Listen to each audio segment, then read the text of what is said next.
Ya, oke ya. Hari ini kita akan menyelenggarakan seminar ya. Selamat siang dan selamat bergabung. Recording in progress. Dr. Winnie. Iya, selamat Ya. siang, Prof. Ya, senang sekali bertemu. Nanti Ya, untuk Prof. diskusi dengan Iya. mahasiswa S3 Iya. akuntansi ya, kemudian juga dengan Mbak Nur Astuti PhD ya. Senang sekali Mbak Nur nanti yang memoderator ya, karena saya nanti ini ada juga satu kegiatan ya, mungkin bisa dibantu Mbak Nur untuk moderatornya. Nah, adik-adik mahasiswa yang Ibu sayangi ya, dan mungkin ada dosen juga di sini. Selamat siang, Assalamualaikum warahmatullahi wabarakatuh. Waalaikumsalam warahmatullahi wabarakatuh. Ya, jadi seperti biasa kita selalu mengutamakan untuk pengembangan ilmu. Ya, tentunya dalam upaya mengejar ya laju kecepatan kecepatan perubahan yang terjadi. Nah, kita tak henti-henti, kita akan melakukan seminar demi seminar ya. Karena apapun, topik apapun, ya, materi apapun, kok cepat sekali berubah. Ya, yang tadinya begini, tertinggal sebentar aja kita menoleh ke materi yang lain. Materi yang satunya tadi sudah berubah dengan cepat ya. Nah, oleh karena itu maka kita selalu dengan rutin menyelenggarakan seminar-seminar, terutama ya kalau ada hal-hal yang baru. Nah, kali ini kita berbeda, tidak ilmu dalam perkuliahan ya, tapi di sini adalah ilmu untuk penulisan buku ajar, monograf, dan populer. Kenapa ini saya lakukan? Karena di sini juga banyak dosen yang masuk di program doktor ilmu akuntansi, begitu pula sangat diperlukan bagi dosen-dosen S3 konsentrasi akuntansi dalam hal penulisan mungkin monograf atau mungkin buku populer ya. Nah, oleh karena itu maka saya mendatangkan Ibu Dr. Winnie ya, Wakil Direktur LPPM bidang penelitian, nanti untuk memberikan sharingnya ya, Bu Dr. Winnie, sharing dan nanti direspon dengan baik oleh adik-adik sehingga nanti seminar ini berjalan hidup ya, berjalan dengan berkembang dengan apa tuh hidup dan mahasiswa juga memperoleh manfaat ya, dan manfaat itu nanti supaya langsung diterapkan dalam penulisan-penulisan dan hal ini tentunya akan berdampak memberikan manfaat pada institusi kita ya, semakin banyaknya tulisan-tulisan dari dosen-dosen ya dan mahasiswa. Mungkin saya tidak perlu berpanjang lebar Bu Dr. Winnie karena waktunya juga hanya 1,5 jam. Nah, nanti dikurangi oleh tanya jawab ya, nanti akan diatur oleh Ibu Nur Ardani ya, PhD untuk mengatur waktunya ya. Demikian mungkin bisa saya serahkan ke Ibu Dr. Nur Ardani. Silakan. Terima kasih banyak selaku Kepala Program Doktor Ilmu Ekonomi Konsentrasi Akuntansi. Assalamualaikum warahmatullahi wabarakatuh. Waalaikumsalam warahmatullahi wabarakatuh. Selamat siang Bapak Ibu semuanya. Pada keadaan sehat walafiat. Hari ini kita kedatangan tamu spesial, Dr. Winnie Septiani. Beliau adalah Wakil Direktur LPPM bidang penelitian. untuk memberikan tips dan trik penulisan buku ajar, monograf, dan populer. Bapak Ibu mungkin pernah mendengar ya bahwa Pramudia Anantatur pernah berkata, orang boleh pandai setinggi langit, tapi selama ia tidak menulis, maka ia akan hilang dalam masyarakat dan sejarah. Menulis adalah bekerja untuk keabadian.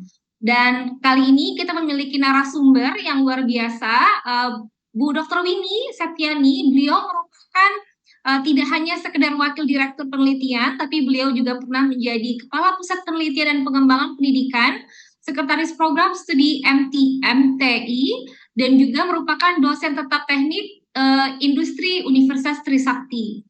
Hibah beliau sangat banyak ya, jadi Bapak Ibu bisa belajar juga dari beliau, dari mulai hibah pasca sarjana, hibah kedai reka, hibah PT-UPT, dan juga hibah penelitian MBKM, semua ini beliau peroleh selama tahun 2021 dan 2022. Dan beliau juga merupakan chairman untuk 13 International Seminar Industrial Engineering 2021. Tanpa langsung basa-basi, silakan Bu Weni untuk memaparkan materi. Waktunya boleh sekitar 45 menit sampai 1 jam, Bu Weni. 5 menit ya, baik. Terima kasih Bu Astuti. Assalamualaikum warahmatullahi wabarakatuh. Waalaikumsalam warahmatullahi wabarakatuh. Selamat siang Bapak Ibu semua. Saya ini kebetulan lagi di Jogja. Jadi saya lagi ada acara LPPM. Saya mau mau cari waktu lagi. Kayaknya saya sungkan merubahnya. Jadi saya ini melipir Bu. Teman-teman lagi pada nyebur nih di air. Jadi saya ini melipir. Saya untuk memberikan sharing. Mungkin saya saya belum ahli ya Bapak Ibu ya. Saya hanya ingin berbagi saja kepada Bapak Ibu terkait dengan penulisan buku gitu ya. Seperti yang disampaikan tadi oleh Ibu moderator bahwa menulis buku itu adalah sesuatu hal kalau kita niatkan. Kalau saya selalu memulai menulis buku itu supaya niatnya adalah supaya bermanfaat bagi orang banyak gitu ya. Saya punya beberapa pengalaman hanya menulis catatan kuliah saja gitu ya, dengan niatnya adalah berbagi untuk orang lain, ternyata itu memberikan dampak yang lebih luas lagi ketimbang kita menulis sesuatu itu hanya untuk kepentingan diri kita sendiri gitu ya Bapak Ibu ya. Nah, sebelumnya saya memang sebagai Kepala Pusat Pendidikan dan pengembangan pendidikan dan penelitian, itu tugasnya adalah menyelenggarakan atau mengkoordinir hibah penulisan buku ajar dan monograf yang ada di Trisakti tahun 2021.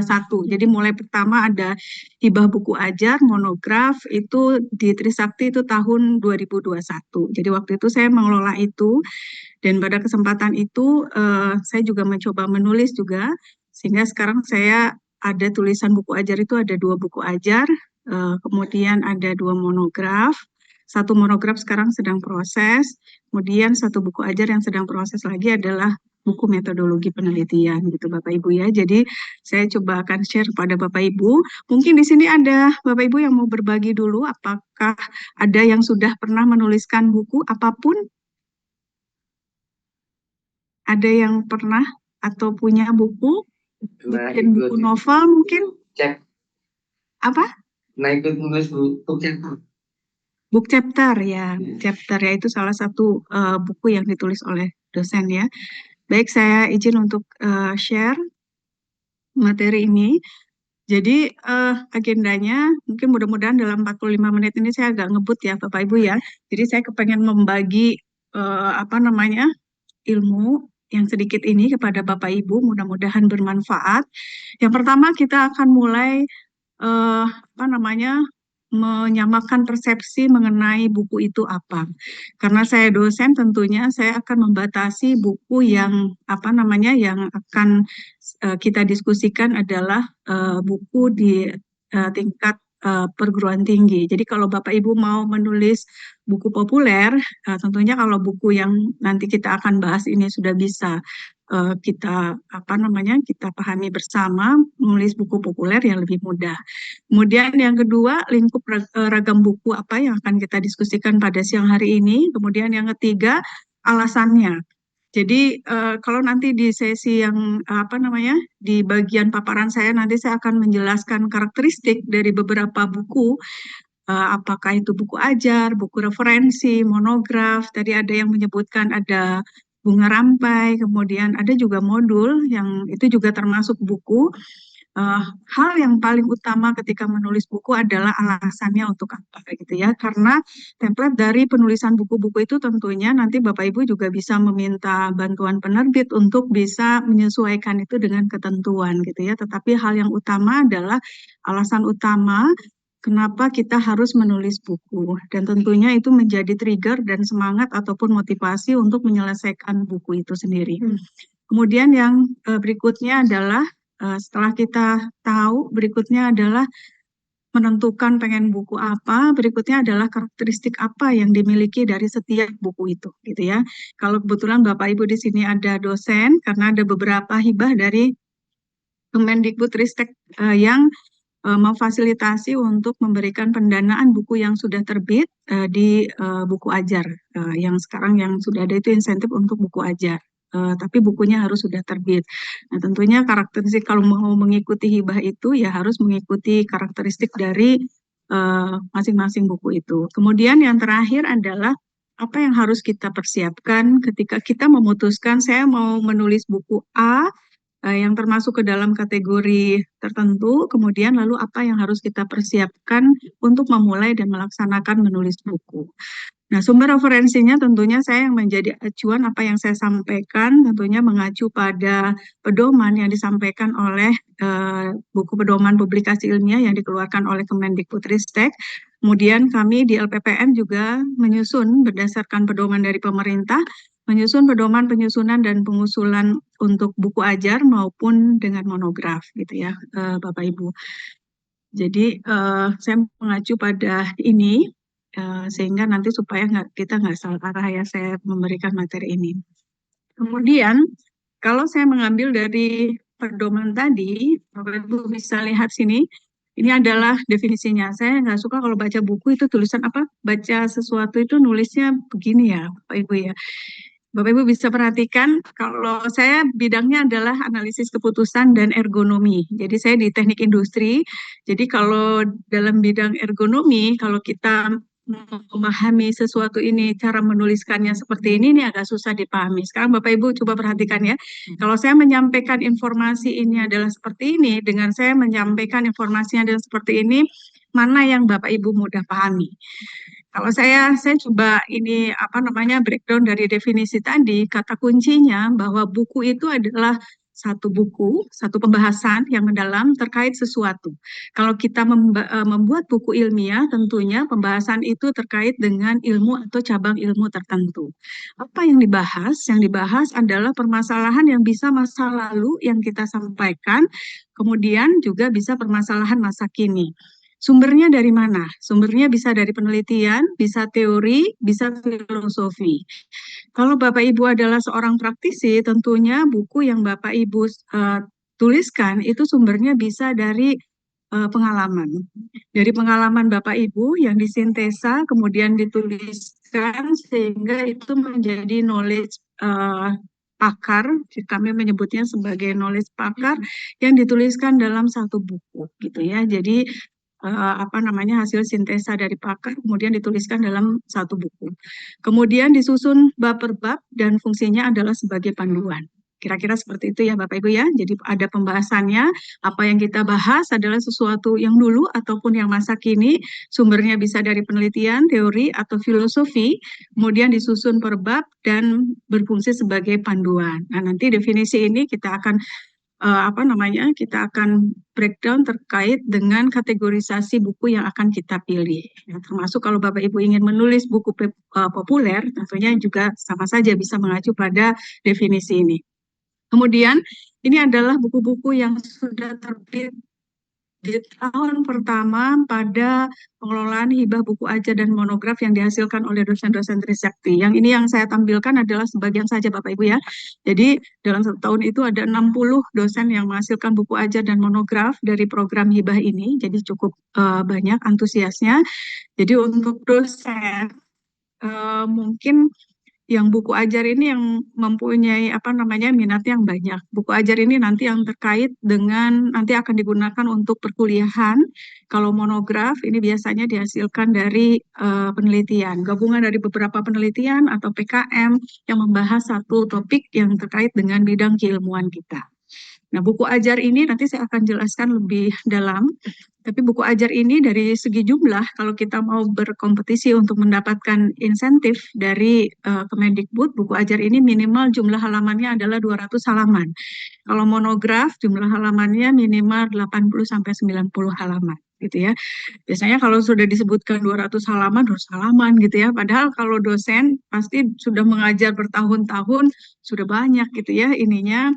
Literatur yang digunakan sudah banyak, pengalamannya sudah banyak, sehingga sebetulnya menulis buku ajar 200 halaman itu tidak terasa memberatkan bagi dosen untuk menulis buku ajar.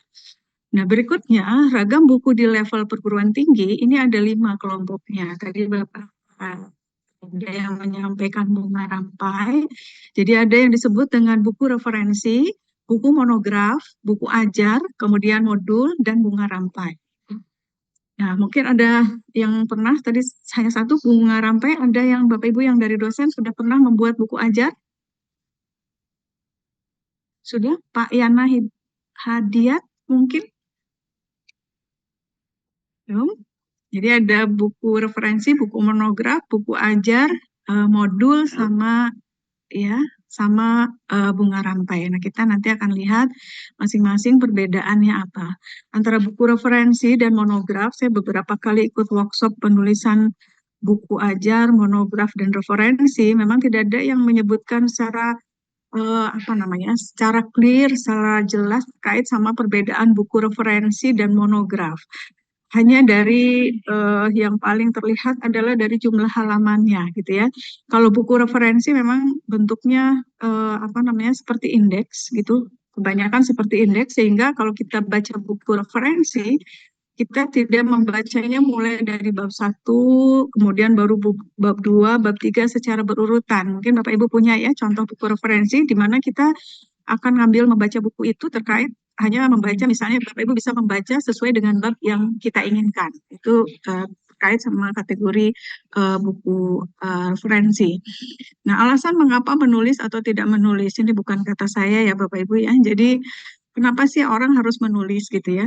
Yang pertama, supaya kita berbagi gagasan gitu. Kemudian melaporkan penelitian. Biasanya kalau dosen membuat penelitian, kemudian penelitiannya itu ditulis menjadi laporan. Laporan itu biasanya tidak menarik ya Bapak Ibu ya untuk dibaca oleh khalayak umum gitu ya.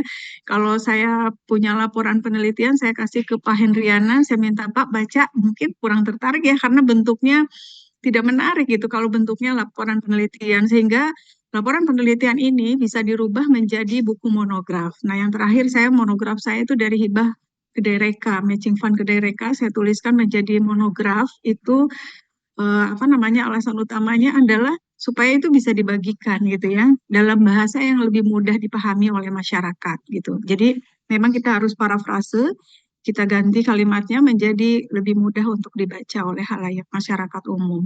Kemudian menunjukkan kompetensi kita, kemudian menegaskan kepemilikan topik, mendapatkan promosi jabatan, dan seterusnya ya. Itu tergantung pada kebutuhan Bapak Ibu masing-masing. Tapi yang hal utama adalah sebetulnya menulis buku yang utama adalah untuk memberikan manfaat bagi orang banyak gitu. Jadi kita bisa meninggalkan tulisan kita dibaca oleh orang lain tanpa kita hadir di situ gitu ya Bapak Ibu ya. Kemudian alasan tidak menulis ini yang pengalaman saya pernah mempunyai draft buku itu tersimpan 8 tahun ada di laptop gitu ya. 8 tahun selalu alasannya adalah tidak cukup waktu gitu untuk menyelesaikan buku itu gitu ya. Kemudian tidak ada yang perlu ditulis, tidak ada yang bisa diajak menulis, dan salah satu kesalahan saya waktu itu yang saya sadari kenapa 8 tahun itu akhirnya tidak bisa saya selesaikan gitu. Salah satunya adalah karena saya menulis sendiri. Saya saya mencoba menulis buku ajar tapi sendirian gitu. Ketika saya mencoba berbagi gitu nggak nyampe setahun bukunya selesai gitu. Jadi memang setelah kita gotong royong dengan teman-teman yang sejawat yang sama bidangnya, justru buku itu menjadi lebih mudah untuk diselesaikan gitu ya. Nanti tahun depan kita bergantian, tahun depannya saya bergantian sama teman saya untuk menulis, teman saya yang penulis kesatunya. Mungkin seperti itu bisa memudahkan kita mengatur waktu supaya buku itu selesai. Tidak ada dukungan, kurangnya pengetahuan, tidak ada motivasi, atau mungkin tidak percaya kenapa nggak mau nulis buku, alasannya adalah nggak pede gitu. Kalau nulis buku kayaknya harus mumpuni sekali sehingga apa namanya nulisnya bukunya nggak jadi-jadi gitu. Padahal sebetulnya menulis itu adalah jam terbang. Kalau kita nggak mencoba, nggak memulai, ya nggak pernah argonya itu maju gitu. Sehingga mau hasilnya seperti apapun gitu, selama itu ada rujukannya yang jelas, ya kita coba saja menulis gitu Bapak Ibu ya. Kemudian berikutnya adalah kriteria buku yang baik yang tentunya ditulis oleh penulis yang kompeten di bidangnya. Jadi ya kita akan enjoy menulis kalau kita memang apa yang kita tulis sesuai dengan kompetensi kita di bidang apa. Kemudian yang harus dipastikan juga adalah penerbit. Penerbitnya termasuk anggota IKAPI. Saya kalau memeriksa apa namanya buku-buku yang dari dosen-dosen gitu ya, saya cek di SBN-nya, saya apa itu terdaftar atau tidak. Ada ya beberapa yang jelas sih penerbitnya ada, tapi ternyata ISBN-nya nggak valid gitu pas saya cek gitu ya. Ada juga yang terakhir kemarin mengajukan hibah buku ajar, bukunya udah dicetak, terus kata penerbitnya ini SBN-nya nggak ada. Katanya karena judulnya sama. Ya, harusnya itu kan itu di awal sudah di apa namanya sudah dipastikan sama penerbit sehingga masalah penerbit ini perlu dipastikan. Kemudian yang harus selain tadi anggota IKAPI, ISBN-nya itu jelas, terdaftar, valid. Berikutnya adalah sekarang penerbitnya kalau dosen ya harus yang terindeks Google Scholar gitu ya supaya itu bisa terpublish secara luas dan bermanfaat bagi dosen. Kemudian proses editorialnya tentunya ini kalau ini nanti akan dibantu oleh penerbitnya.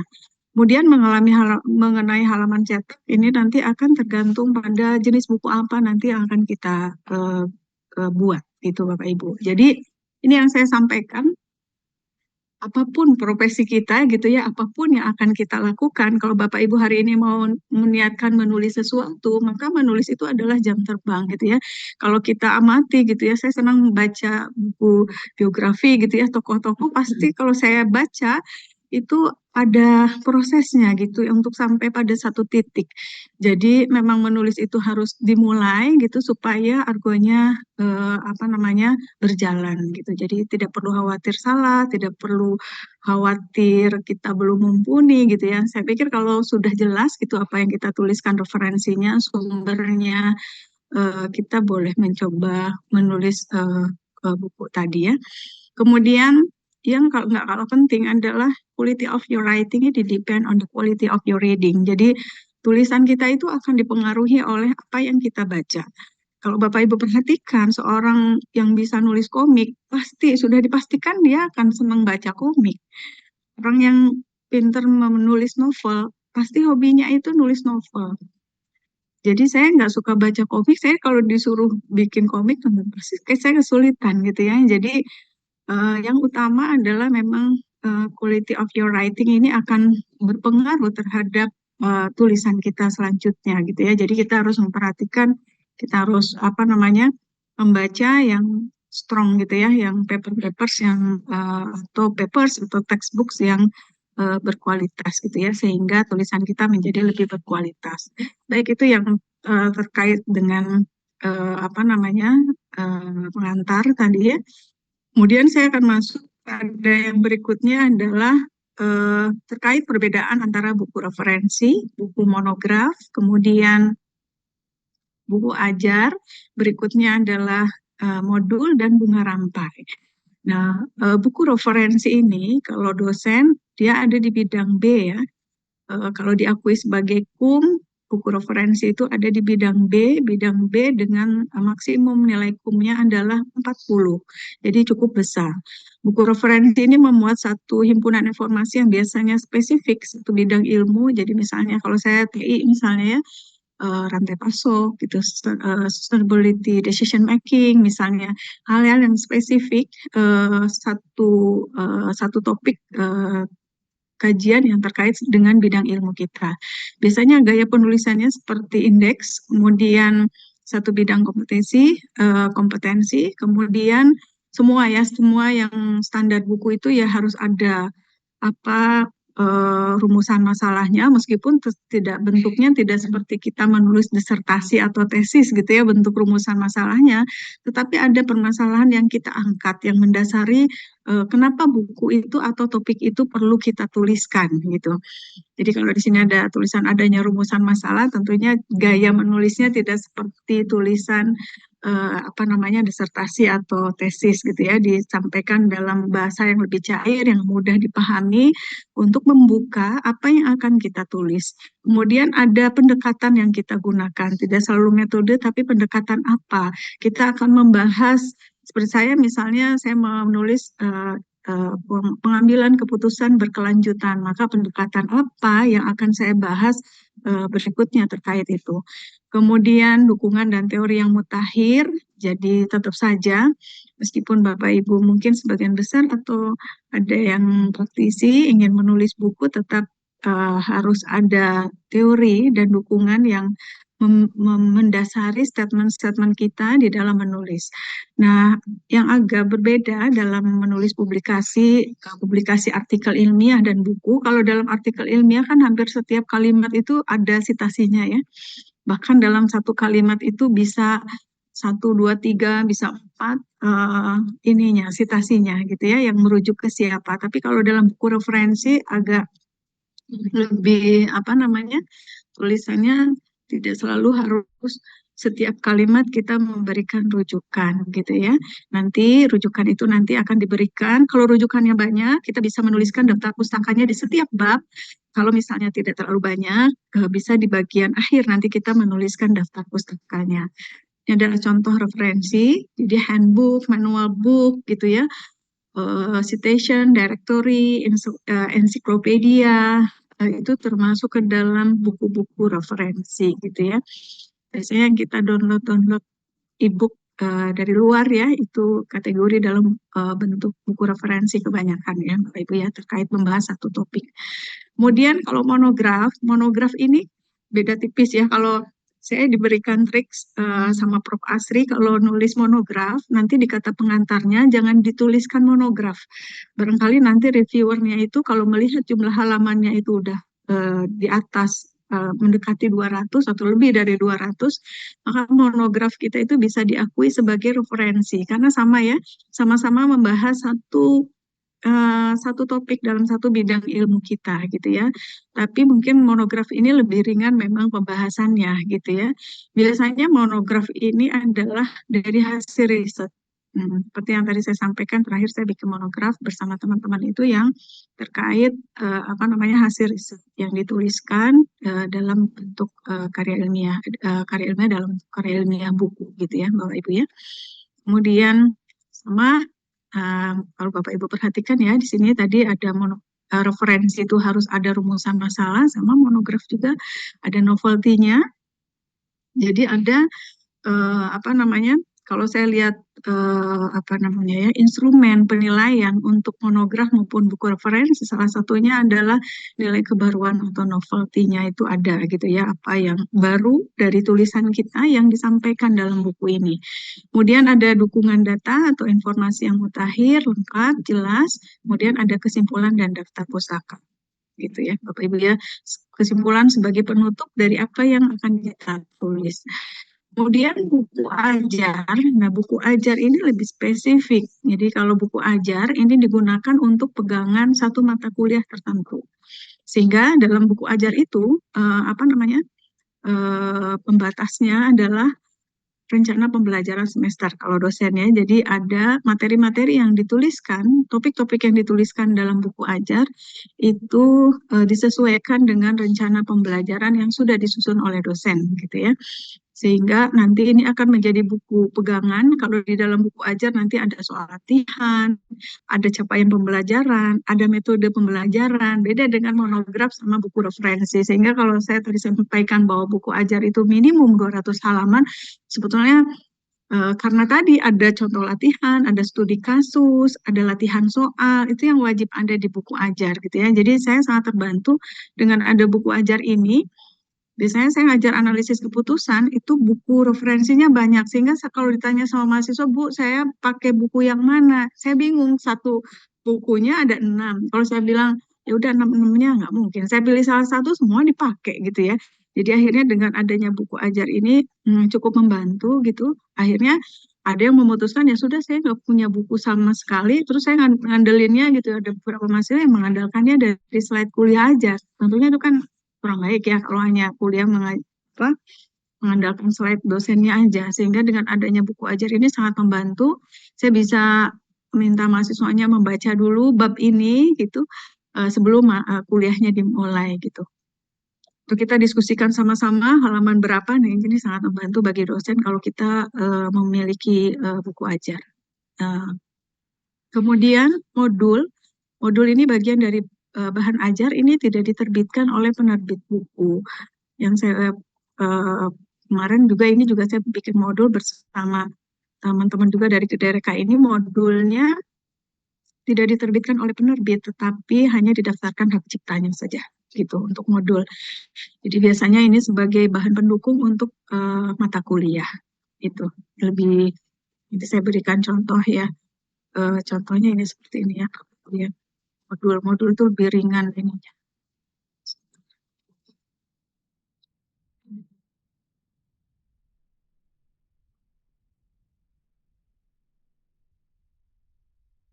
Jadi terakhir mungkin ya Bapak Ibu saya lihat contoh-contohnya modul buku ajar sama monograf.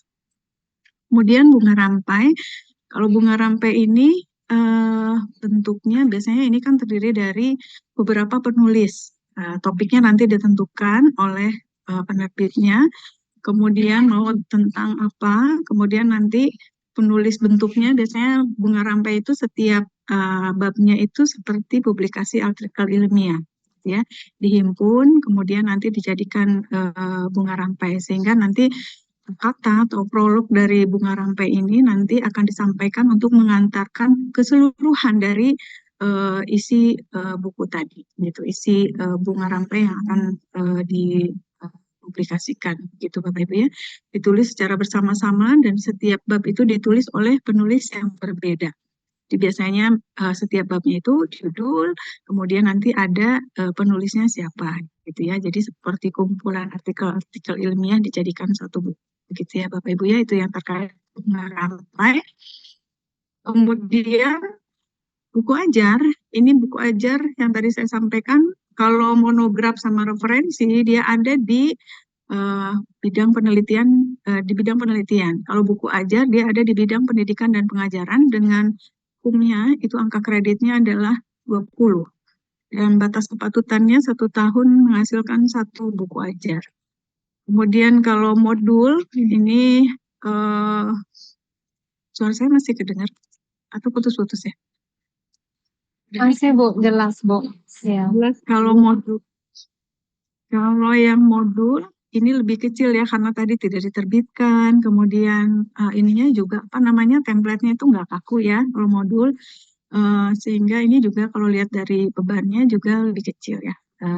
Pengakuan angka kredit atas modul itu hanya 5, 1 produk 1 semester.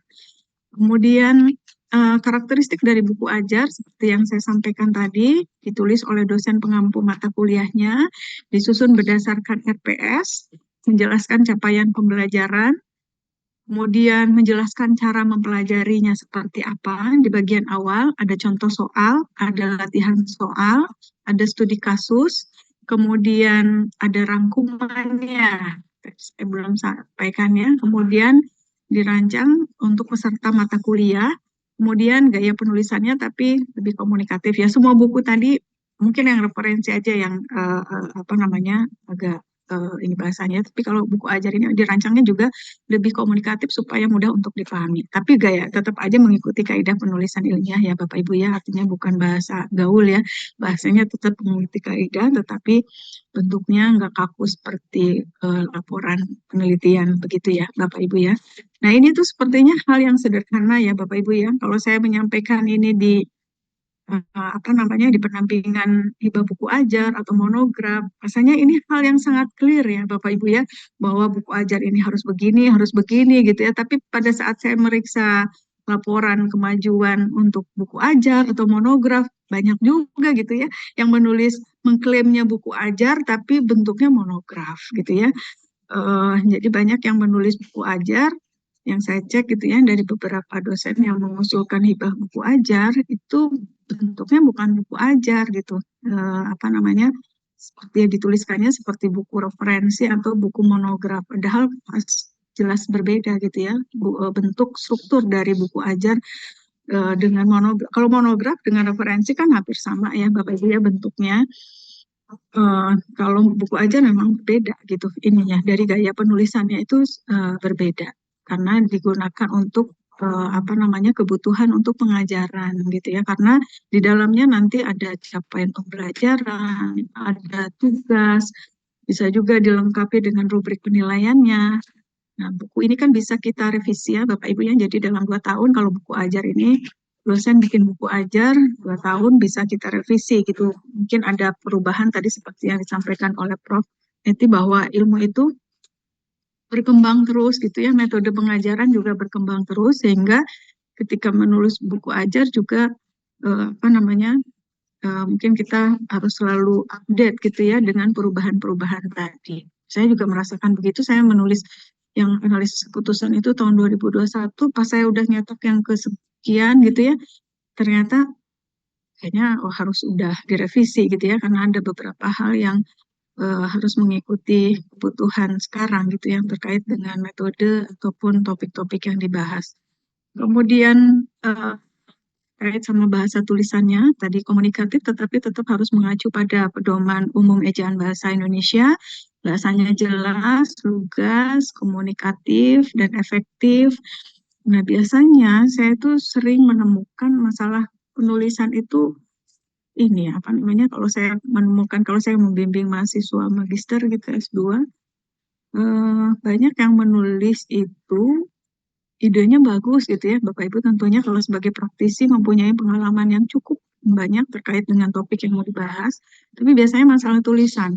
Satu paragraf isinya 1 kalimat gitu ya. 1 kalimat itu terdiri dari hampir titiknya itu setelah baris kelima gitu ya. Jadi itu sering sekali yang ditemukan gitu ya. 1 halaman hanya 1 alinea itu banyak gitu ya. Saya temukan hal-hal yang seperti itu gitu ya terkait dengan masalah penulisan.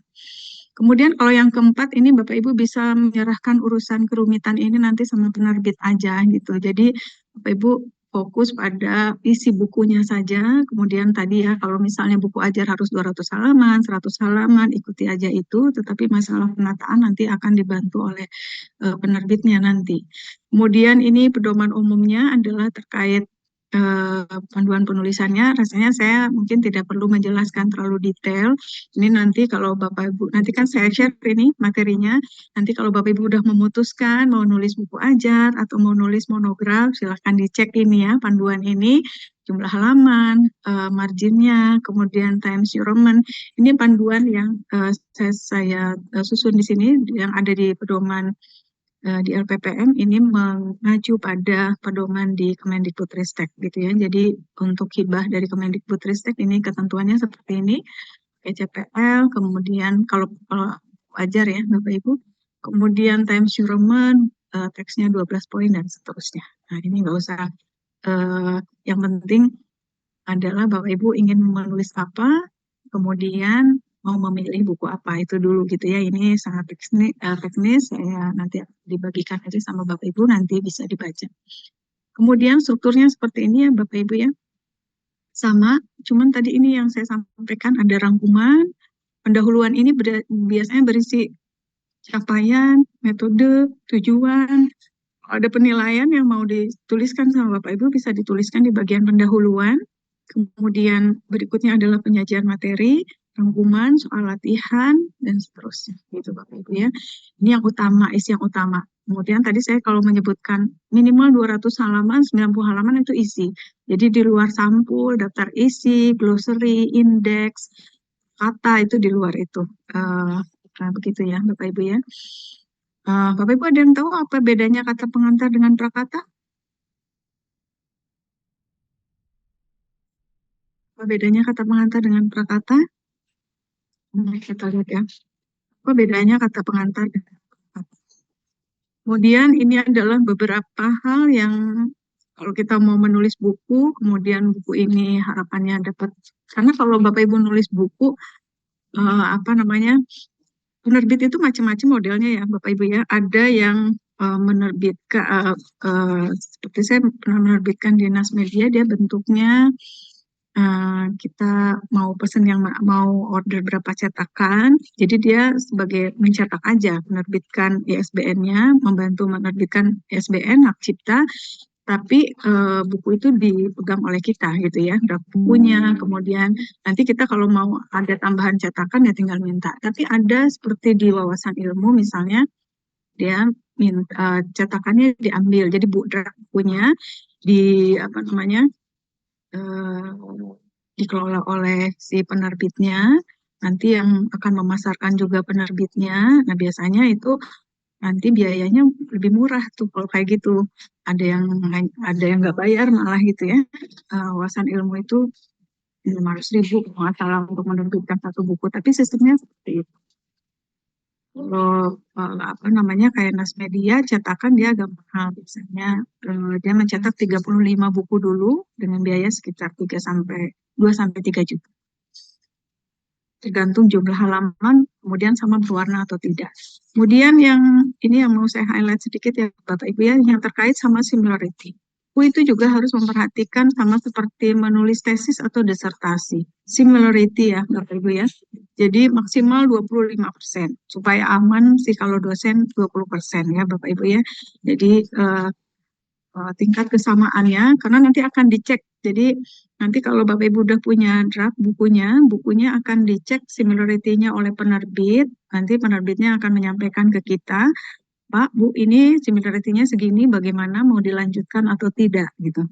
Kalau menulis bukunya populer, misalnya hanya untuk kita saja gitu, hanya untuk kalayangan terbatas, mungkin ya sudah nggak apa-apa gitu ya, di atas 30%. Tapi kalau kita dosen, nanti akan digunakan untuk jabatan akademik, nah tentunya ini nanti akan panjang berikutnya gitu ya, tetap akan dicek similarity-nya sehingga amannya similarity-nya di bawah 20% untuk buku ajar, monograf maupun buku referensi. Yang tadi saya sampaikan perbedaan buku referensi itu 40 angka kreditnya, sedangkan monograf itu 20. Kemudian kalau tadi book chapter itu 15 gitu ya. Jadi kalau dosen berkarya yang nggak akan hilang karyanya gitu ya, pasti akan melekat sama individunya dosennya masing-masing gitu ya, karena karya itu akan terbit gitu ya secara online. Sekarang semuanya terbit secara online sehingga itu akan melekat sebagai karyanya dosen masing-masing. Kemudian tadi buku ajar, saya agak ngebut ya Bapak Ibu ya, slide-nya agak banyak nih. Monograf, kalau monograf itu tadi dari hasil penelitian atau riset atau dari hasil pengabdian kepada masyarakat. Satu penelitian boleh, lebih dari 2 penelitian boleh dijadikan satu dalam satu monograf. Jadi misalnya ada yang terkait topik marketing apa gitu ya, atau sesuai dengan bidang ilmunya Bapak Ibu. Nanti ada beberapa riset yang terkait dengan itu dijadikan buku monograf. Kemudian substansinya berfokus pada satu cabang ilmu atau satu topik aja. Ruang lingkup penggunaan monograf dapat digunakan untuk penelitian dan pengajaran. Kemudian ini sama seperti yang tadi ya Bapak Ibu ya, monograf maupun referensi itu ada rumusan masalah, ada metodologi, ada data, kesimpulan, dan data pusat. Semuanya ya Bapak Ibu ya, monograf maupun referensi. Yang dikemas lebih tidak aku seperti tesis maupun disertasi. Nanti saya ambilkan contoh punya saya yang monograf. Saya bidang saya ergonomi, saya menulis monograf tentang desain ruang kerja misalnya. Itu kan bagian kecil dari ilmu ergonomi, itu satu bidang ininya. Jadi saya hanya membahas satu topik yang sumbernya adalah dari beberapa riset yang sudah dilakukan. Kemudian ini adalah komponen penilaiannya. Jadi tentunya menulis itu ya supaya nanti kita kan tidak tahu ya apakah buku ini akan kita gunakan untuk apa gitu, sehingga sebelum menulis buku kita atau sebelum menerbitkan buku kita pastikan terkait kelengkapannya, ruang lingkup, pembahasannya, kemudian pemutakhiran datanya, kemudian kelengkapan unsur. Jadi yang tadi kelengkapan itu misalnya tadi ada indeks, ada glosarinya. Yang nggak boleh ada itu adalah pengantar untuk indeks, ada buku yang cantumkan, ada yang enggak, tapi akan lebih baik kalau buku itu ya ada indeksnya, ada glosarinya. Indeks itu yang terkait dengan istilah-istilah nanti yang akan kita gunakan, kemudian istilah itu nanti akan muncul di buku di halaman berapa. Kalau yang glossary adalah istilah-istilah penjelasan mengenai istilah-istilah yang ada di dalam buku itu, gitu ya, untuk memudahkan nanti membaca buku yang kita tulis. Gitu Bapak Ibu, ini yang monograf, ini juga saya skip ya Bapak Ibu ya. Jumlah halamannya minimal 80 halaman, kemudian ukuran hurufnya 12 poin, jarak spasinya 115, kemudian ada FBN-nya, anggota IKP dan seterusnya. Oke, kira-kira begitu ya. Ini next ya, next berikutnya kalau Bapak Ibu sudah mau memulai untuk menulis buku ajar monograf. Nah, kelengkapan, dikatakan buku itu lengkap, tadi seperti yang sudah saya sampaikan ada ini. Ya, Bapak Ibu bisa lihat di bagian A ini ya. Ada cover, kata pengantar, daftar isi, daftar gambar, pendahuluan, kajian analisis dan sintesisnya, diskusi, kesimpulan, daftar pustaka, glossary, halaman belakang mempunyai ISBN. Jadi kalau di sini ada dosen Trisakti mungkin yang sedang menulis buku, kalau saya memberikan komentar-komentar gitu ya di Monef ataupun di laporan akhir terpaksa harus direvisi karena memang kalau misalnya ini tidak memenuhi bukunya nanti Bapak Ibu nggak bisa klaim itu sebagai apa gitu. Kalau misalnya dia sebagai buku ajar ya berarti harus mengikuti struktur buku ajar.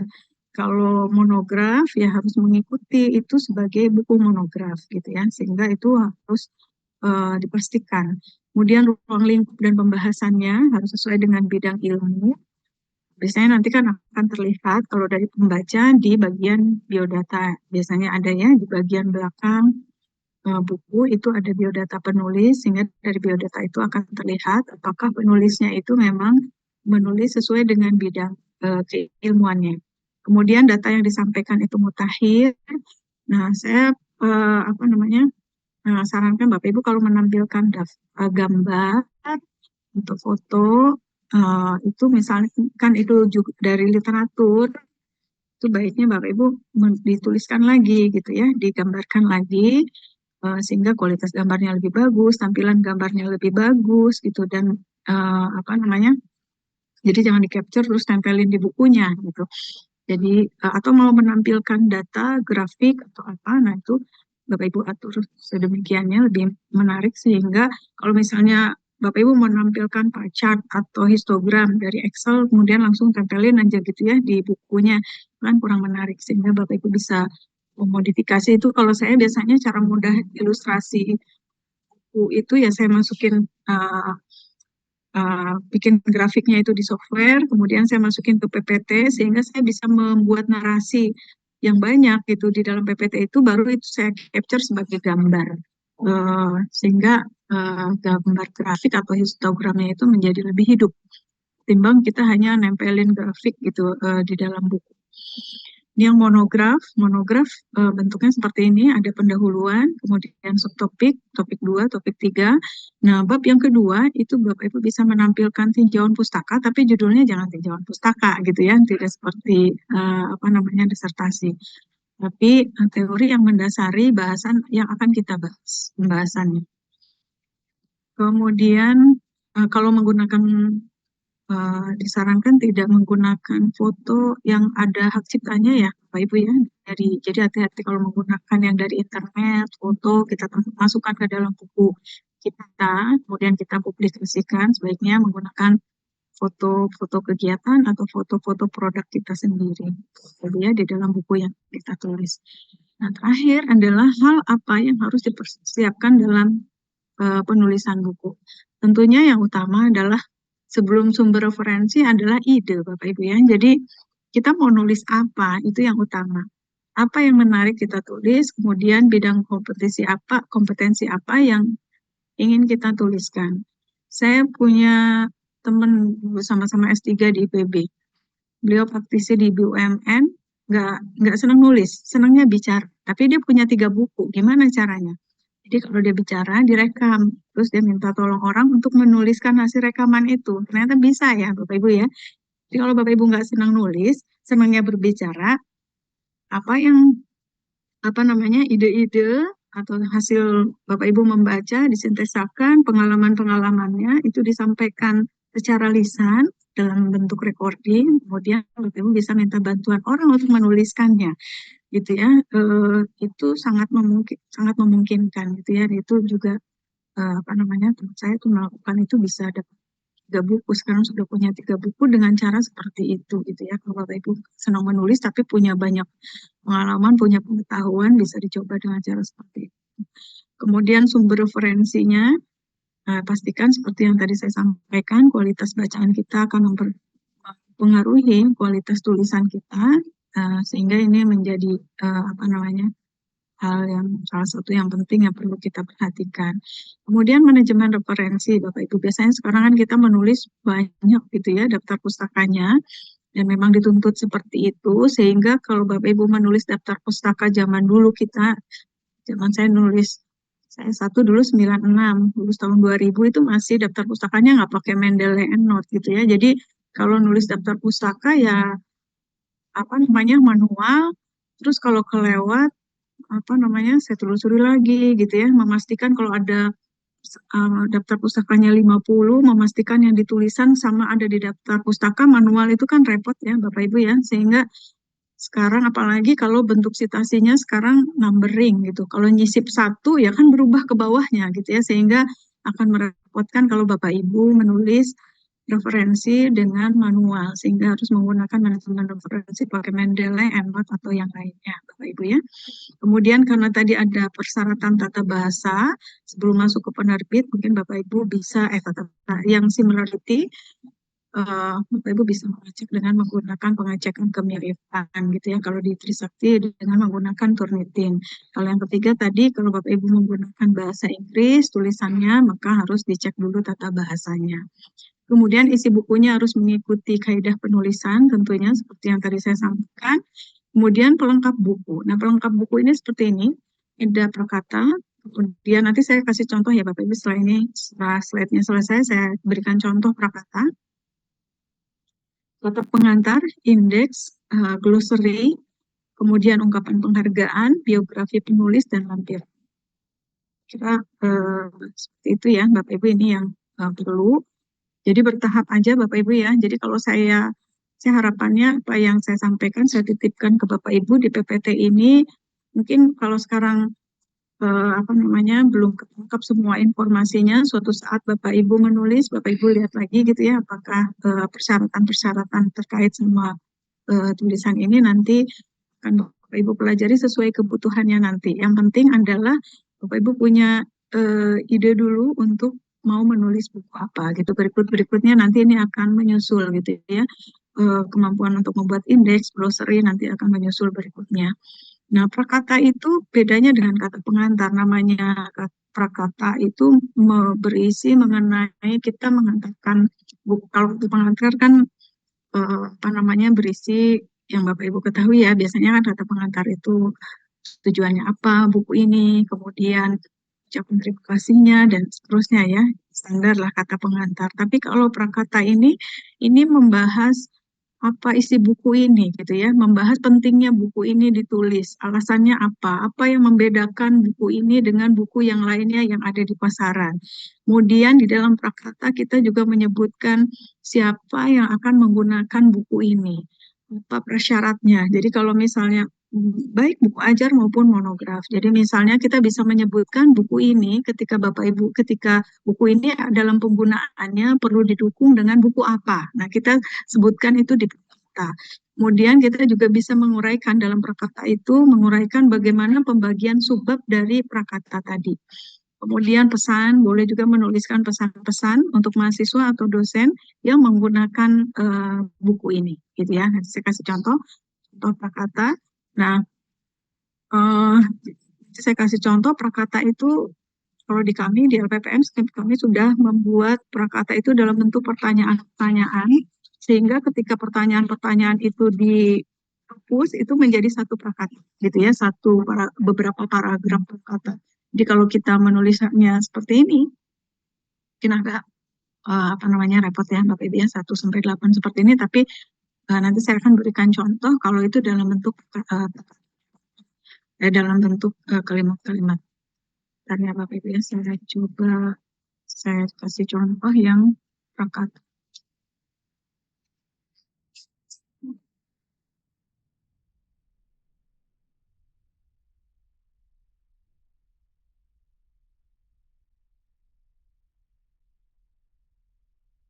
Ini contohnya Bapak Ibu ya.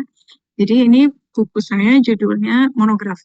Monograf untuk judul bukunya adalah Desain Ruang Kerja yang Ergonomi. Jadi prakatanya sudah dibantu dengan Bapak Ibu menjawab pertanyaan-pertanyaan ini. Mengapa monograf ini perlu ditulis? Nah, Bapak Ibu uraikan kenapa perlu ditulis. Misalnya karena saya judulnya buku ini topiknya adalah desain ruang kerja yang ergonomi, maka misalnya saya memulai dengan kalimat ruang kerja yang ergonomis itu menjadi kebutuhan masyarakat. Berbagai keluhan kesehatan akibat kerja banyak dimulai dari ruang kerja yang tidak ramah pada keterbatasan manusia misalnya. Itu untuk apa? Untuk menarik audiens untuk membaca selanjutnya monograf ini gitu ya. Jadi kalau di artikel ilmiah mungkin ini bagian urgensi gitu ya. Kenapa paper ini harus ditulis? Kenapa penelitian ini harus ditulis? Jadi kita perlu memilih kalimat yang kuat untuk menekankan bahwa topik ini memang dibutuhkan. Berikutnya adalah apa kelebihan monograf ini dibandingkan dengan monograf lain atau buku teks yang saat ini telah tersedia di pasaran. Misalnya langsung clear gitu ya kalimatnya. Sampai dengan saat ini belum ada buku serupa dengan ini yang ditulis dengan latar belakang dan sudut pandang keilmuan ergonomi. Nah gitu ya. Jadi kita kan seperti promosi kita juga ya untuk menguatkan bahwa buku ini mempunyai kelebihan dari buku yang sudah ada sebelumnya. Nah, itu Bapak Ibu tuliskan dalam satu alinea atau berikutnya. Nanti yang merah-merah ini, yang kalimat pertanyaan-pertanyaan ini kalau Bapak Ibu hilangkan, ini menjadi satu paragraf. Jadi ketika bukunya sudah selesai ditulis, ini tinggal masukin ke bukunya gitu ya. Masukkan ke dalam bukunya, udah enggak, saya tiga kali ya. Setelah prakatanya sudah rapi itu nggak usah lagi saya ngelihat prakata gitu ya. Urusan saya berikutnya adalah glossary, indeks. Jadi prakata ini sudah disiapkan di awal. Kemudian siapa sasaran utama dan sasaran umum pengguna monograf ini. Jadi buku ini ditulis untuk siapa? Untuk masyarakat umum, para dosen dan mahasiswa misalnya teknik industri di Indonesia yang memiliki keterkaitan dalam penerapan ergonomi dan seterusnya. Apa persyaratnya? Misalnya saya menyebutkan bahwa persyaratnya tentunya untuk mendapatkan pemahaman yang utuh, buku teks yang dibutuhkan adalah misalnya Office Ergonomic dan Work System Design misalnya. Dan seterusnya ini adalah pertanyaan-pertanyaan yang harus tadi kalau Bapak Ibu menyimak, tadi kan ada poin bahwa kita dalam monograf, bukan hanya monograf ya, ini buku ajar ataupun buku referensi, dalam prakata kita bisa menuliskan pesan. Jadi buku ini diharapkan dapat digunakan oleh masyarakat yang bekerja di kantor untuk merancang ruang kerja yang sederhana, misalnya seperti itu ya. Kemudian buku apa yang bisa digunakan untuk mendukung buku yang kita tulis ini. Dan terakhir adalah ucapan terima kasih, gitu ya Bapak Ibu ya.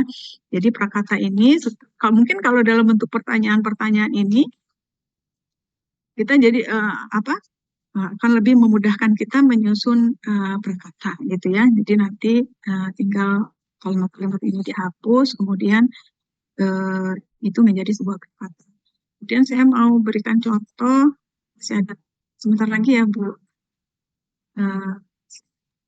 Ya, kasih contoh yang ergonomika ya Bapak Ibu ya, buku ajar ini contoh yang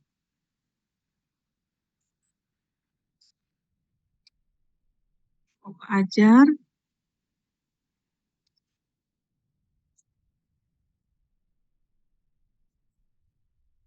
Kalau saya tadi monografnya desain ruang kerja ergonomi, buku ajarnya ergonomika gitu ya. Jadi kalau tadi monografnya, kalau ini adalah buku ajarnya. Jadi di setiap bab, ini statusnya draft dari penerbit waktu itu, sekarang sudah terbit, sudah tercetak bukunya. Pengantar ergonomi misalnya, tadi saya bilang monograf itu atau referensi harus diawali dengan pendahuluan. Ya, pendahuluan itu berisi kemampuan yang diharapkan, bahan kajiannya apa, metode pembelajarannya, kemudian capaian pembelajarannya, dan seterusnya. Jadi diawali dengan ini, pendahuluan, kemudian berikutnya adalah isi. Oke, besarin ya Bapak Ibu, ini materinya. Kemudian tadi saya menyampaikan kalau buku ajar itu ada ininya ya Bapak Ibu ya, ada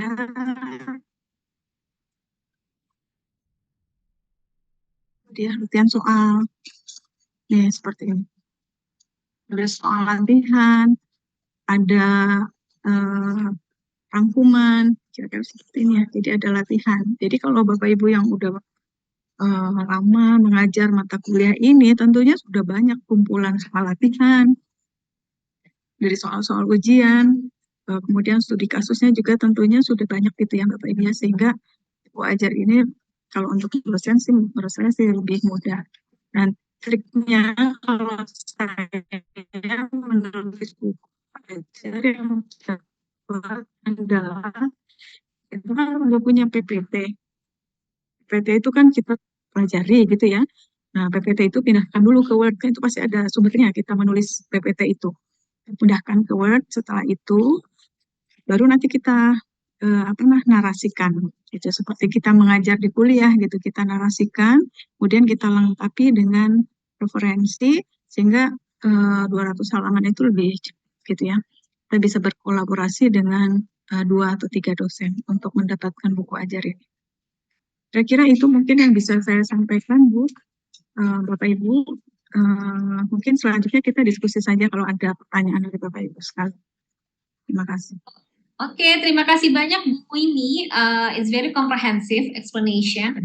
Bapak Ibu, monggo silahkan yang mau bertanya atau sharing sedikit pengalamannya menulis buku. Silahkan. Izin Bu Nur. Oh iya, silahkan Pak. Ya, siang Bu Nur, Prof. Dan Mas Richard. Menarik ya Bu, buku ajar ini masuk ini ya peraturan baru bahwa lektor harus menerbitkan buku ajar setiap tahunnya. Dosen ya? Ya, jadi saya kebetulan belum lektor, saya juga pernah menerbitkan buku ajar. Pertanyaan saya melihat buku ajar ini yang kuliah ini bobotnya lebih berat dibandingkan yang kalau kita buku ajar SMA atau SMP itu kita lebih tertarik membaca buku ajarnya daripada sekarang kuliah. Yang membuat itu terjadi sehingga menjadi tips bagi kami dosen untuk agar mahasiswa saya tidak semuanya tertarik membaca buku ajar yang kita.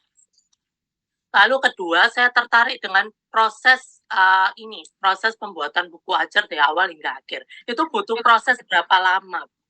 Yang tadi dari proses pembuatan penulisan sampai editorial itu satu buku ajar itu berapa lama, atau monograf atau berapa lainnya itu berapa lama. Lalu misalnya kalau kita revisi, waktu kita terbitkan telanjur ada kesalahan yang dibaca publik, itu apakah ditarik kembali atau begitu? Terima kasih. Ya, baik. Gimana Bu Nur, saya langsung jawab atau gimana? Boleh langsung jawab saja Bu, ini masih lama sih, 30 menit. Oke, baik. Yang pertama tadi ini ya, apa namanya? Kok kalau baca buku ajar itu kayaknya nggak menarik ya, mendingan baca buku waktu kuliah SMA gitu ya atau SMP. Kemudian pertanyaan yang kedua tadi berapa lama prosesnya ya, Pak Richard ya? Ya, benar. Terus yang ketiga itu tadi apa? Yang Kalau misalnya terlanjur terpublish, terlanjur itu ya? maaf, ada kesalahan, kita kan manusia biasa. Iya betul. Apakah ditarik kembali atau bagaimana? Oke. Yang pertama, yang terkait dengan kenapa nggak menarik gitu ya.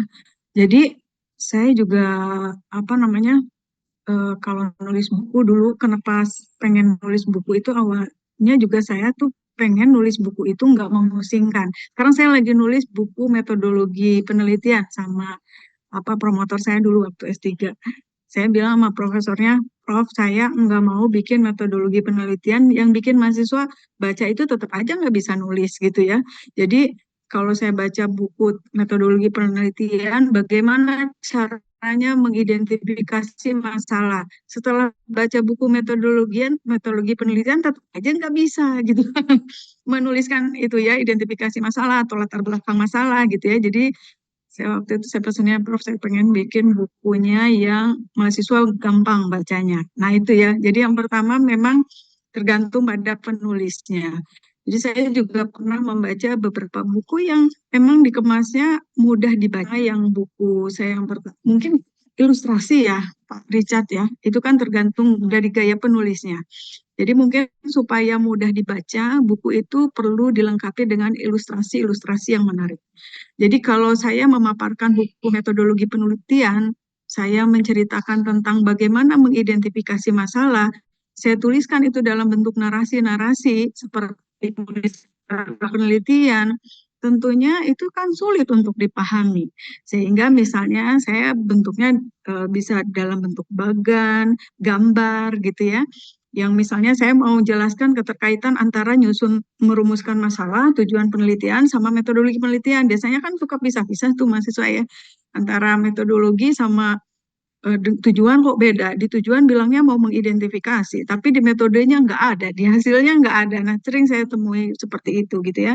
Nah, itu mungkin akan lebih mudah disampaikan dalam bentuk bagan. Jadi kalau masalah menarik atau tidak tergantung pada penulisannya. Tetapi mungkin cara mensiasatinya adalah jangan monoton gitu. Saya beberapa buku saya semuanya ya yang empatnya itu saya berwarna bukunya gitu ya, karena saya nggak mau bikin pembaca bosen, pengennya kan dibaca ya. Kalau hitam putih saya ngerasa dalam posisi sebagai pembaca saya males bacanya gitu ya. Jadi ya agak mahal sedikit sih bukunya, tetapi kalau berwarna misalnya saya ergonomi, saya mau menjelaskan tentang telapak tangan gitu ya, tendon-tendonnya, terus hitam putih kan nggak menarik. Tapi kalau dalam warna mungkin akan lebih menarik. Mungkin itu ya yang pertama. Jadi itu tergantung pada sisi penulisnya. Ilustrasi itu akan membantu gitu ya. Jangan terlalu banyak narasi-narasinya. Kemudian yang kedua adalah berapa lama menulisnya. Nah ini juga tergantung lagi. Kalau habis sebulan selesai nggak? Selesai. Kalau kita memang fokus menulis buku itu gitu ya. Tapi kan kita punya urusan yang lain gitu ya, yang sama pentingnya untuk diselesaikan. Jadi kalau standarnya, kalau tadi mengacu pada batas kepatutan, tadi kalau kita lihat kepatutan di pengajuan angka kredit 1 tahun, berarti ya selesainya itu bisa diselesaikan kita dalam rentang waktu 1 tahun. Kurang dari itu lebih baik gitu ya. Itu mulai dari awal, mulai dari ide sampai nanti selesai di penerbit itu kurang lebih 1 tahun. Yang saya rasa ya 1 tahun proses penyelesaiannya idealnya. Tapi kalau saya tadi yang saya ceritakan saya bisa 8 tahun, yang pertama itu 8 tahun ya itu karena saya juga tidak concern untuk menyelesaikan itu gitu ya, bukunya tidak menjadi prioritas saya sehingga akhirnya selalu apa namanya ter apa tereliminasi terus dengan tugas-tugas yang lain gitu ya. Kalau masalah waktu itu tergantung dosennya, tergantung penulisnya juga. Kemudian yang ketiga kalau ada kesalahan. Nah, kalau tadi saya menyampaikan ada edisi revisi ya, Bapak Ibu ya. Revisi itu dalam ketentuannya kita bisa melakukan revisi terhadap penerbit itu 2 tahun sekali. Tapi revisi itu bukan revisi kesalahan ya, tapi revisi dari apa namanya konten gitu ya. Misalnya ada perubahan kita menjelaskan satu metode di bab itu, kemudian kita mau tambahkan, nah itu kita melakukan revisi untuk menambahkan materi. Tapi kalau misalnya ada kesalahan, kesalahannya apa dulu gitu ya? Kalau misalnya kesalahannya itu sangat, kalau masalah kesalahan penulis atau kesalahan nulis typo gitu ya, saya juga ada buku yang salah gitu ya, sama seperti yang tadi disampaikan Pak Richard ya, kita manusia ya udah dilihat satu-satu juga tetap aja ketemu typonya gitu ya, yang nggak kita sengaja gitu. Kalau salah itu mungkin nanti kita bisa revisinya nanti setelah tadi berikut merevisi kontennya. Tapi kalau misalnya kesalahannya fatal, ya berarti kita harus melakukan revisi terhadap buku itu. Jadi tidak dicetak lagi gitu ya, bukunya tidak dicetak lagi. Kemudian nanti kalau perubahannya fatal, biasanya kan kalau kita nyetak lagi, itu kan nggak mau mengeluarkan ISBN-nya yang sama lagi, penerbitnya ya. Bisa apa namanya diperbaiki dengan ini yang berbeda. Kalau kesalahannya apa namanya sangat fatal. Jadi kemarin tuh ada yang dari mesin itu judulnya perpindahan kalor kalau nggak salah ya. Itu ada kesalahan, jadi itu dirubah. Tapi judulnya harus dirubah. Jadi penerbitnya minta judulnya harus dirubah. Kalau banyak yang harus dirubahnya. Gitu Mas Richard. Sangat memungkinkan untuk direvisi. Thank you. Iya. Oke. Chart, ada Bapak Ibu yang mau bertanya lagi kepada Bu Winnie? Ini masih banyak nih waktunya Bapak Ibu. Monggo, silahkan.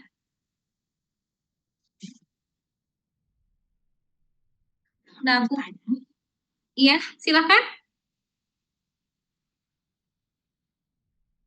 Di WhatsApp, di Zoom chat tadi Bu Winnie ada beberapa Bapak Ibu ternyata punya pengalaman menulis buku nih, Bapak. Oh, mana? Belum saya buka. Iya, ada Bu Hanita, ada Bu Ayu pernah menulis book chapter, dan Bu Ayu menulis mengenai akuntansi sektor publik ya, Bu Ayu ya. Nah, boleh share Bapak Ibu yang punya pengalaman menulis? Boleh dibagi Izin ceritanya. selamat sore Bu Winnie. Iya, Bu selamat sore. Ayu. Sore. Ya, saya Ayu dari Bali Bu Winnie. Hai, Jadi ya. mau share sedikit pengalaman tentang menulis e-book sih Bu. Jadi Oh, itu. mungkin saya setuju ya tentang pendapat Ibu tadi tentang bahwa menulis itu tidak pedean biasanya sendiri. Jadi saya diajak senior saya di kampus untuk bantu menulis saat itu. Jadi kita bagi per bab gitu. Metode penulisannya. Iya. Saya bagian mana, teman saya. Jadi saya untuk pengalaman sendiri menulis belum pernah Bu ini. Iya. Mudah-mudahan Berarti berikutnya nanti insya bisa. Allah. Iya. Iya, insya Allah nanti bisa. Bu. Jadi masih e-book, tapi saya buka di Google Scholar itu Pak bisa muncul ya Bu. Nah, dia muncul, Bisa tapi muncul. di download udah nggak bisa lagi. Iya. Penerbitnya siapa Bu? Publishernya? Nah, publishernya kebetulan rekan saya punya publisher sudah ber-ISBN juga padahal. Bu. Kalau dulu bisa waktu baru terbit, terus sekarang saya coba itu sudah nggak bisa download. Kenapa ya Bu ya? Download apa? Tahun berapa sudah lamanya itu? 2020 Bu. 2020. Soalnya begini, ada seperti yang kemarin saya seminar, saya jadi chairman di seminar internasional gitu, penerbitnya di AIP, dia cuma kasih waktu untuk 15 hari untuk download. Jadi setelah itu nggak bisa di-download secara free. Jadi mungkin gitu di publishernya itu mempunyai perjanjian seperti itu gitu.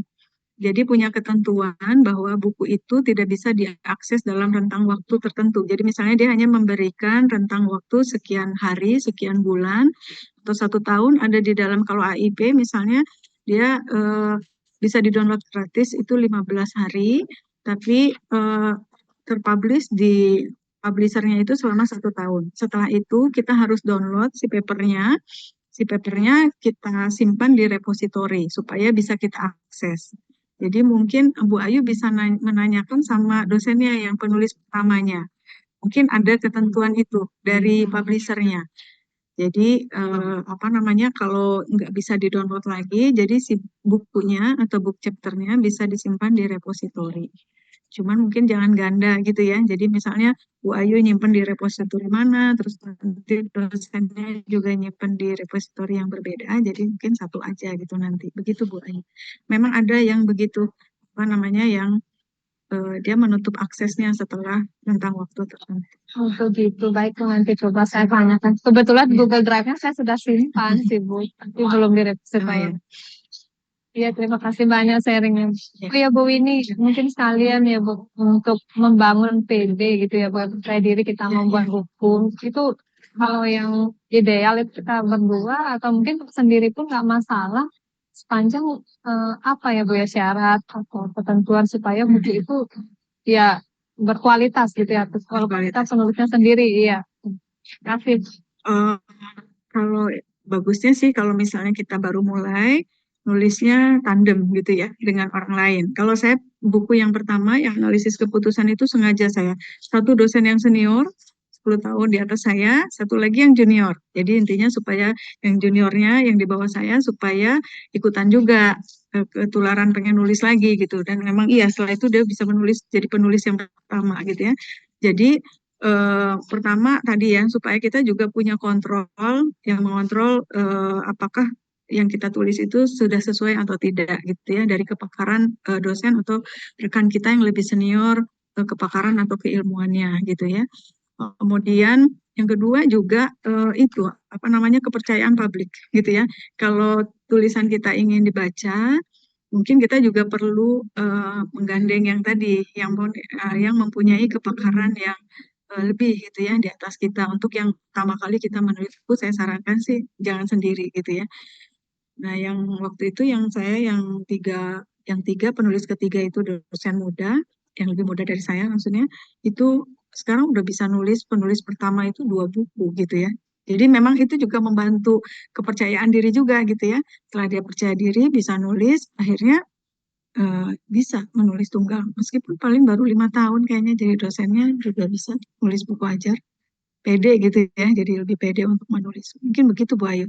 Saran saya jangan sendiri gitu untuk yang pertama, supaya kita lebih pede.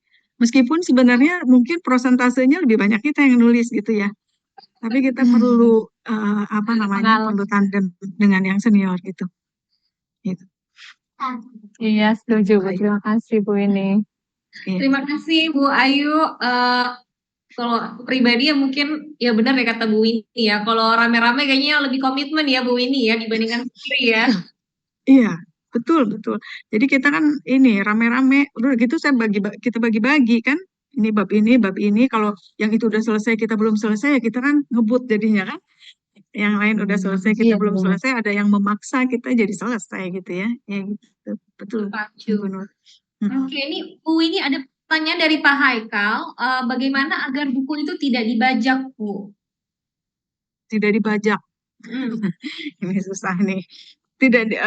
Gimana caranya buku tidak dibajak? Karena saya ngelihat buku-buku apa ya yang terkait dengan saya aja ya di teknik industri banyak buku-buku dari apa namanya pakar-pakarnya TI yang sekarang dijual dengan murah gitu ya bukunya, kualitas ininya juga bukunya juga ininya covernya ini pas apa namanya udah buram gitu ya. Padahal ya gimana ya saya ngerasain orang nulis tuh seperti apa gitu ya. Kepakaran beliau itu udah dituliskan kemudian dibajak itu memang agak sulit ya kita bendung masalah apa namanya masalah supaya buku kita tidak dibajak.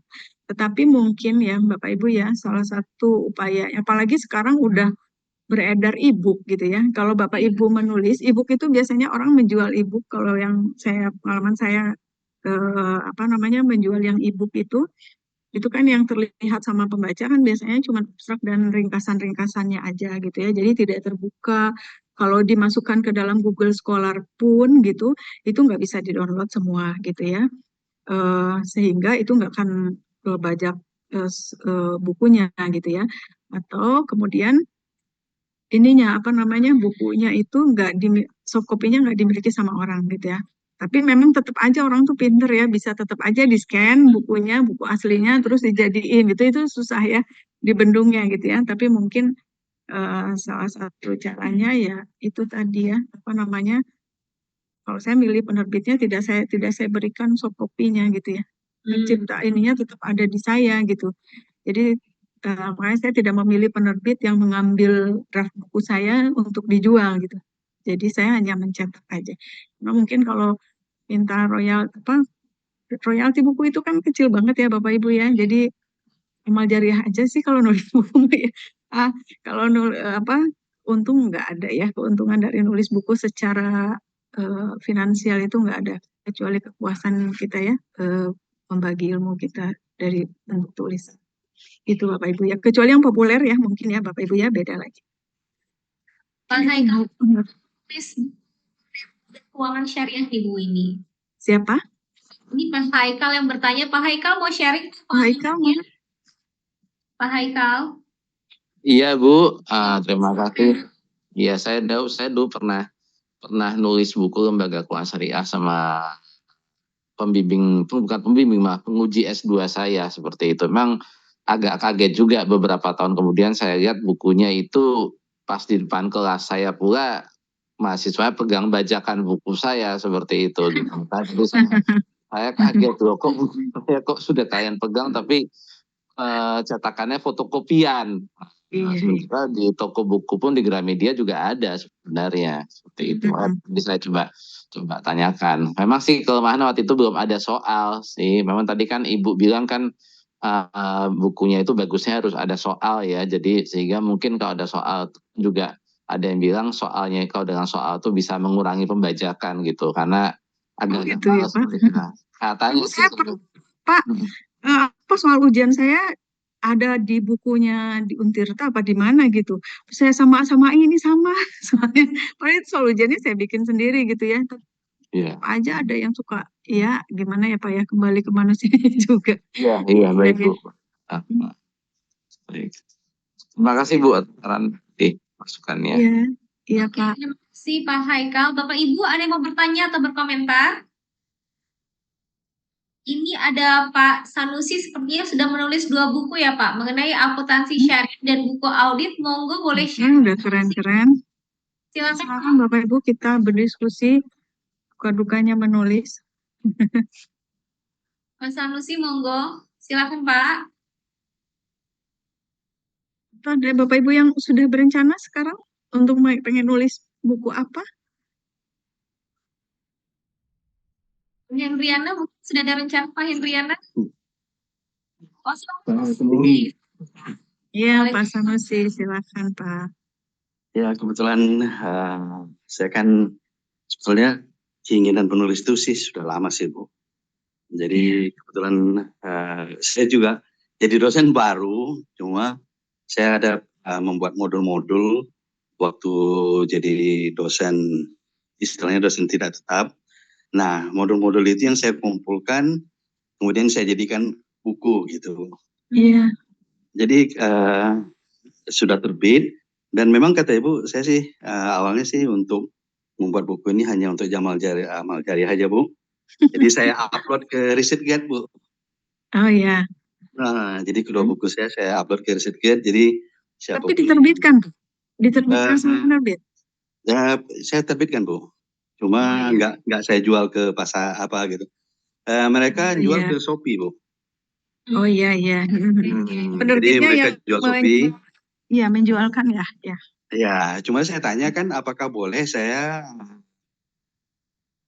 ada aturan nggak berapa lama saya bisa untuk mengupload buku tersebut free gitu kan? Dia bilang nggak ada Pak, katanya kan ya, memang kalau karena kan memang saya membayar itu untuk itu gitu kan. Nah, jadi saya upload ke tapi sama penerbitnya boleh ya Pak? Bapak biasanya kalau misalnya Medsan. Iya, sama penerbitnya boleh Bapak upload begitu aja, mereka memperbolehkan ya? Boleh. Oh boleh. Boleh. Karena kan untuk menerbitkan buku apa itu kan memang saya membayar gitu. Ada biaya fee pembayaran 1.500.000 kalau nggak. Dia mereka yang membantu ISBN semua gitu. Terus Bapak dapat cetakan bukunya gitu ya Pak ya? Dapat cetakan eksemplar gitu. 10 buah gitu. Kalau Bapak mau bikin lagi nambah ini lagi bayar berapa per buku atau beli ke bayar per buku. Bayar per Bayar per buku, tapi nggak sebesar kalau orang memesan gitu. Oh, Iya. oh ya ada lagi model gitu ya. Ada yang kalau teman saya itu dia di wawasan ilmu itu jadinya meskipun dia penulis, kalau dia kepengen buku itu beli di Shopee gitu. Oh, Nanti royalti beda lagi gitu ya. iya. Nah, tapi kita statusnya jadi tetap beli Iya.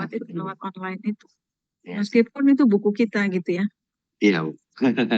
Memang Iya, apa istilahnya mereka ada ganti cetakan lah gitu. Iya Pak. Jadi mereka kasih e-book PDF, yang itulah yang saya upload ke ResearchGate gitu. Jadi kesenangannya ketika orang banyak baca, ada komentar itu senang.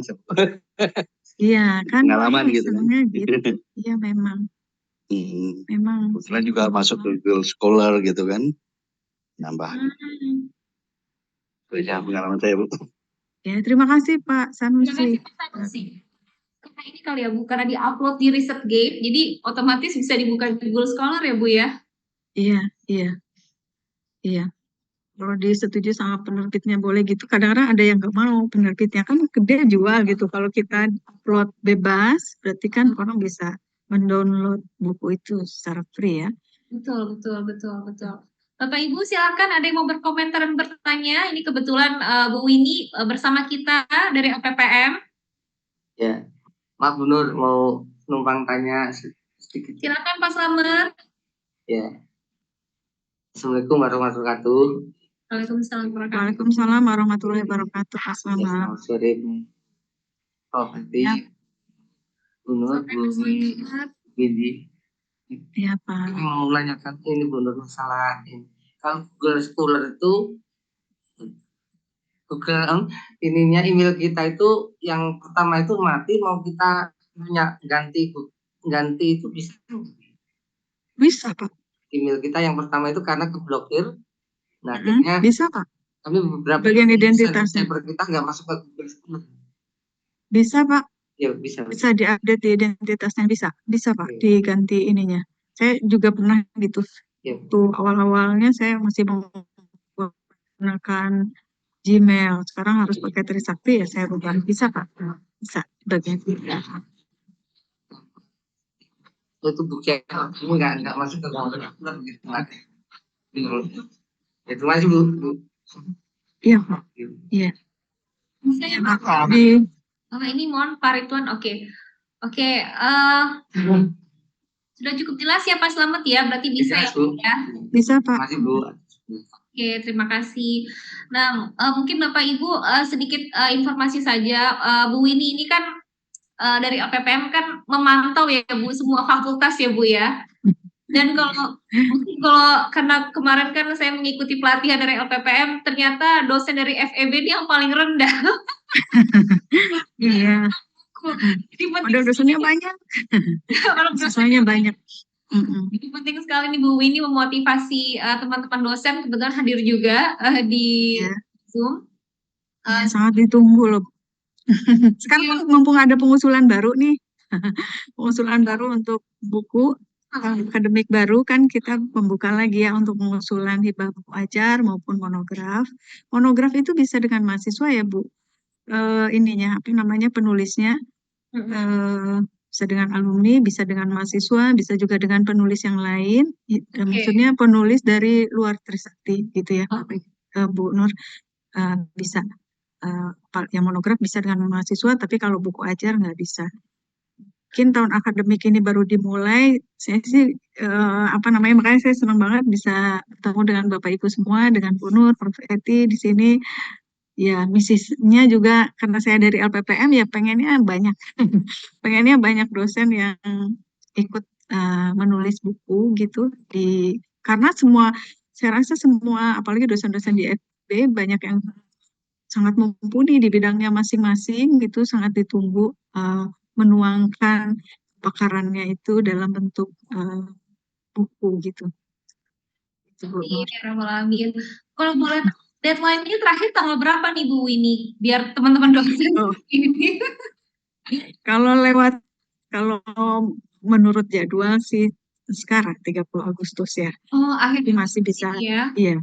Oke. Jadi masih kita tunggu gitu supaya mungkin begini Bu, apa namanya? Kalau misalnya ada dosen yang mau di kita itu sekarang lagi ada program ini Bu Nur, pendampingan untuk hibah buku ajar dan monograf. Kalau ada dosen di FEB mau mengusulkan, kan banyak yang suka direvisi itu karena memang tidak sesuai dengan ketentuan pengusulannya. Itu kan jadi lama lagi. Akhirnya dosennya bete ya, nggak Iya. mau mengusulin lagi.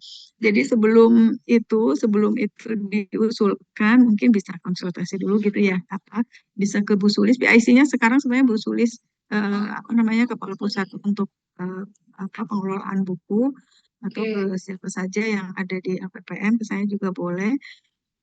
Itu untuk mempercepat juga gitu ya, mempercepat pengusulannya bisa disetujui gitu, supaya nggak bolak-balik revisi gitu, karena tidak sesuai outline-nya, prakakanya gitu. Jadi itu bisa dikonsultasikan dulu ke kita gitu Bu.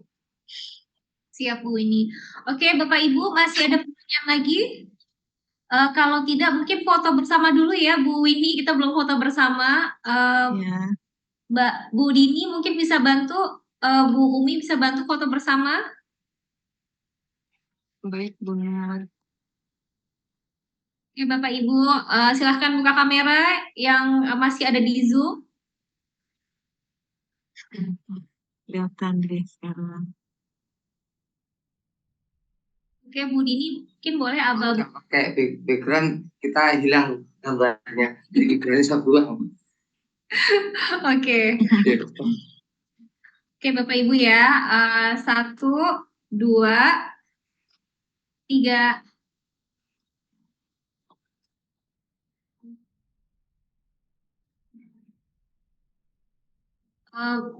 Oke, satu lagi ya, 1, 2, 3.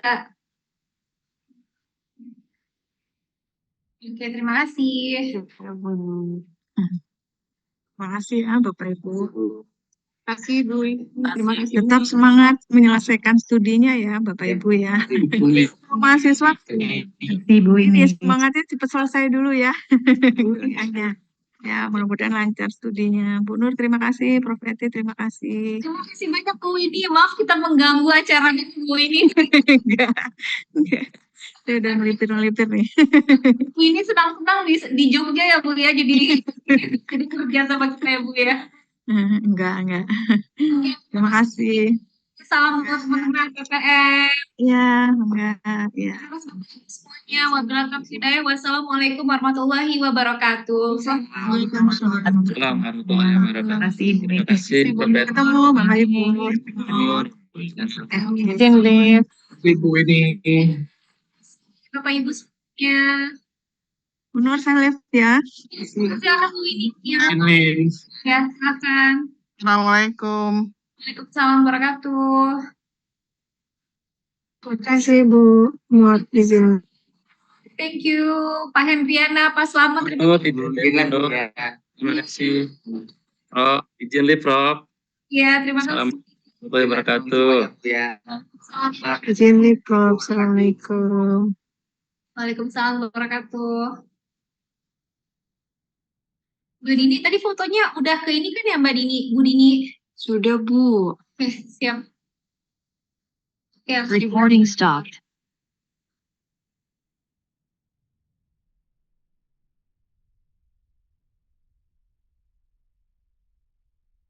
berarti kayaknya lagi sibuk ya Bu Dini. Aku izin pamit ya Mbak Dini ya.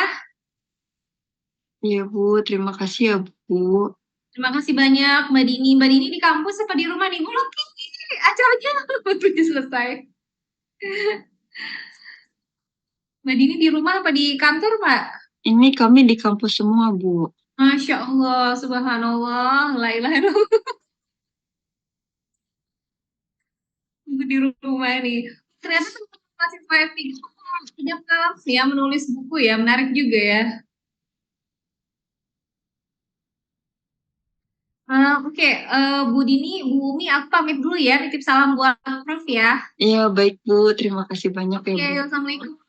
Ya, waalaikumsalam warahmatullahi wabarakatuh.